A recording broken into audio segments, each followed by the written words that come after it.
पहाड़ है जो बर्फ है ऊंचा वो ऊपर लेके जाने के लिए वैसा बड़ा टैंक हो तो आजकल मुश्किल है। तो उधर आजकल हमारा करंट सिनारे में उधर भी थोड़ा हमारा काउंटर का सर्जेंसी का कारण है ना। लाइट टैंक अगर वजन कम रहेगा ना एयर लिफ्ट करने में बहुत आसान हो जाएगा। उसके वजह से कम वजन में टैंक बनाने का रिक्वायरमेंट अभी बहुत अर्जेंसीली इसे कम ना करेगा कि फिर भी ये जो तो टैंक है तो काउंटर तो बाहर एनिमी का टैंक होता है। उसको टैंक को जो हमारा फायर पावर बोलते हैं ना, फायर हमारा टैंक जनरली डिज़ाइन में 3 पैरामीटर इंपॉर्टेंट होता है। एक है फायर पावर है, दूसरा मोबिलिटी है, देन तीसरा प्रोटेक्शन है। अभी तीनों का इक्वली करके ही हमारा अर्जुन का हमने बात किया था, लेकिन इसमें तो फायर पावर तो उसके अट पार मेंटेन करता है।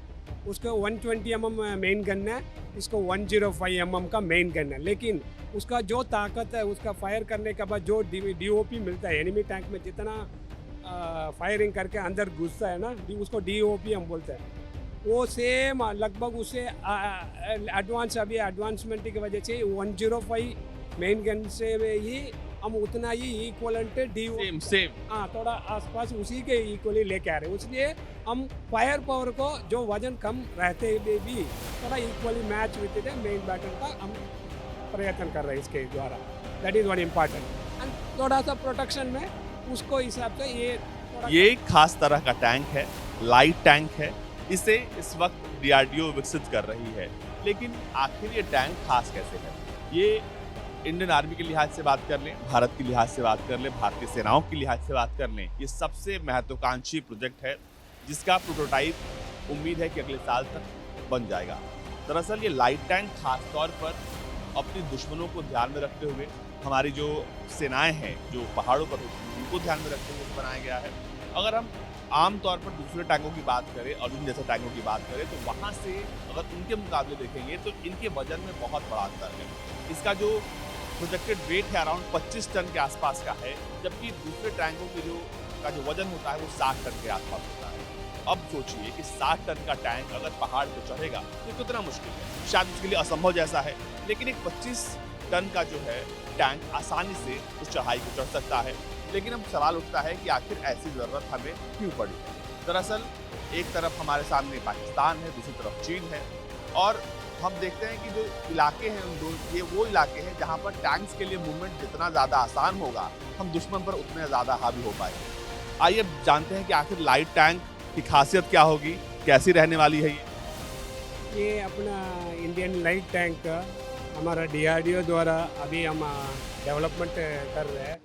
अभी आपने कुछ देर के पहले अर्जुन के बारे में बात कर रहे थे। अर्जुन तो MBT class of weight main battle tank है। उसको थोड़ा वजन तो 60 प्लस में होगा।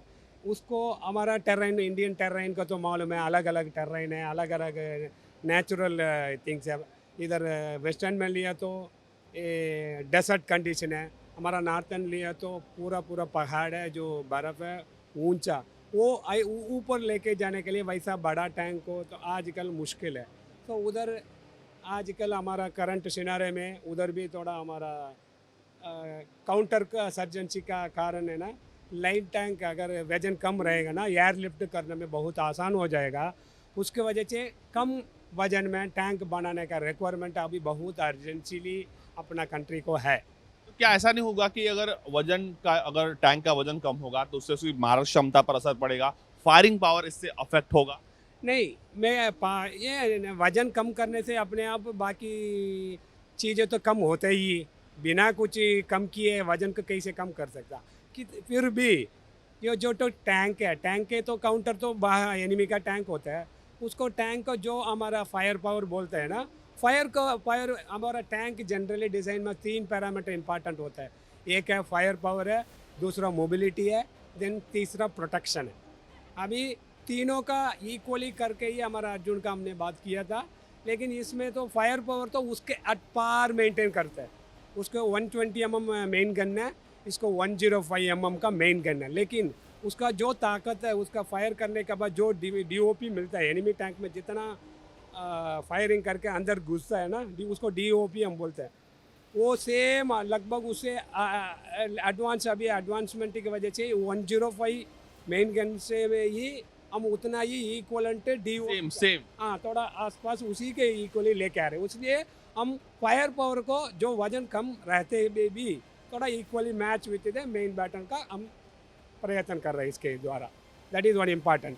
एंड थोड़ा सा प्रोटेक्शन में उसको हिसाब से ये थोड़ा कम होगा, क्योंकि वो तीनों में अगर एक ही पकड़ेगा ना देन वन सेकेंड वो बड़ा ही हो जाएगा ना, उसके वजह से समवेयर कॉम्प्रोमाइज थोड़ा सा हम कर रहे हैं। इसको चलाने के लिए कुल 3 लोगों की जरूरत पड़ेगी, यानी 3 क्रू मेंबर्स होंगे वो होंगे। और इसके बारे में एक जानकारी भी यहाँ पर दी गई है कि इसे ट्रांसपोर्ट करना भी आसान है, एयर रेल रूट से कर सकते हैं। ये एम्फीबियस कैपेबल है। एम्फीबियस यानी ये पानी में भी चल सकता है क्या? या, ये हमारा अभी डेवलपमेंट है। We are the designing agency, वो DRDO द्वारा चेन्नई के लैब से कर रहा है। इसका मैन्युफैक्चरिंग L&T द्वारा हमने मैन्युफैक्चरिंग। इसका एक इम्पॉर्टेंट चीज़ है कि ये पानी में भी जा सकता है, इसका मतलब है एम्फीबियस बोलते हैं, ये पानी में भी जा सकते हैं। और फूडिंग का सो भी कैरेक्टर है, विच बड़ा टैंक नहीं हो सकता, वो सब भी इसमें रहता है। तो ये वो टैंक है जो पहाड़ों पर और टेरेन्स में नहीं बल्कि अब पानी के भीतर भी जा सकता है।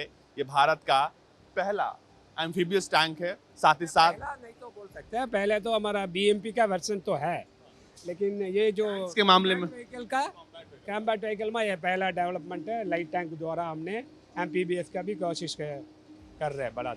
ये इस तरह का पहला है और जब ये इसका पहला प्रोटोटाइप बनकर तैयार होगा तो मुझे लगता है कि पूरे देश को उम्मीद है इसे देखने की, क्योंकि इसके अगले साल जरूर आप इसका प्रोटोटाइप फिजिकली देखने का मौका मिलेगा, जिसका इंतजार पूरा देश कर रहा है।